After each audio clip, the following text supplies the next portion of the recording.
High, আমি Mona Lisa. আর আমি চেষ্টা করছি আমার স্টোর রুমের মতো দেখতে রুমটাকে একটা ক্লাসি লুক দিতে।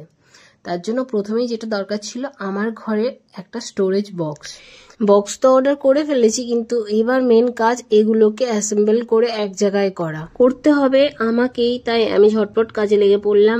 আর এটা হলো ম্যানুয়াল, এটা দেখে কোনো কাজ এটা যে করবে সে এমনি বুঝতে পারবে, আর যে বুঝতে পারবে না সে এমনিও বুঝতে পারবে না, কারণ করতে করতে আমার মাঝখানে এক জায়গায় প্রবলেম হয়েছিল। প্রত্যেকটা জিনিস আমি পরপর করছিলাম, আর একটা বক্স রেডি করার পরে বুঝে গেছি কিভাবে করতে হবে। তাই আমার কনফিডেন্স হাই হয়ে গেছিল। আর এটা হাই হয়ে যাওয়ার পর আমি ভাবলাম না, আমি তো সবই ঠিক করছি, কিন্তু এক জায়গায় প্রবলেম হয়েছে। ডোর ওপেন ঠিকভাবে হচ্ছিল না, নিচে আটকে যাচ্ছিল, আর ওপরের একটা অংশ ফাঁকা থাকছিল। এরপর আমার মনে হলো যে নিশ্চয়ই প্রোডাক্টের মধ্যে কোনো গন্ডগোল আছে।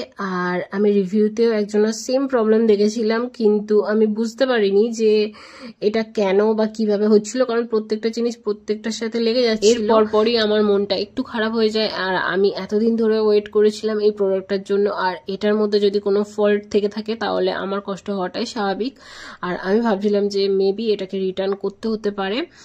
আর তারপরেই আমি মনে মনে ভাবলাম যে মেবি আমার কোথাও ভুল হলেও হতে পারে, একবার খুলে দেখা যাক। আর আমি ভেবেই নিয়েছিলাম এইবার যে জায়গাটা প্রবলেম হচ্ছিল সেগুলো বাদ দিয়ে বাকি অন্য জায়গার প্রোডাক্ট এখানে আমি দেব, আর সেম প্রবলেম হচ্ছে কি না বোঝা যাবে। আর ওই জিনিসটাতে কোথায় কি কেন প্রবলেম হচ্ছে আমি সেটা ধরতে পারবো। কিন্তু আমি দেখলাম পরপর ফের আবার করার পরে আমি দেখলাম সবগুলোই ঠিক আছে। আর যে ডোরটাতে প্রবলেম হচ্ছিল সেটাও অন্য জায়গায় লাগানোর পর ঠিকঠাক হয়ে গেল।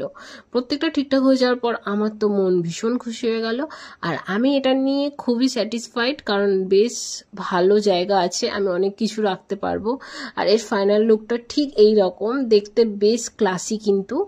আর কালারটা আমি ভেবেছিলাম হোয়াইটের মধ্যে আসবে, যেহেতু আমার ঘরের রং হোয়াইট আর গ্রিনের কম্বিনেশনে। তো আমি হোয়াইট চেয়েছিলাম, বাট এটা এসেছে অফ হোয়াইট।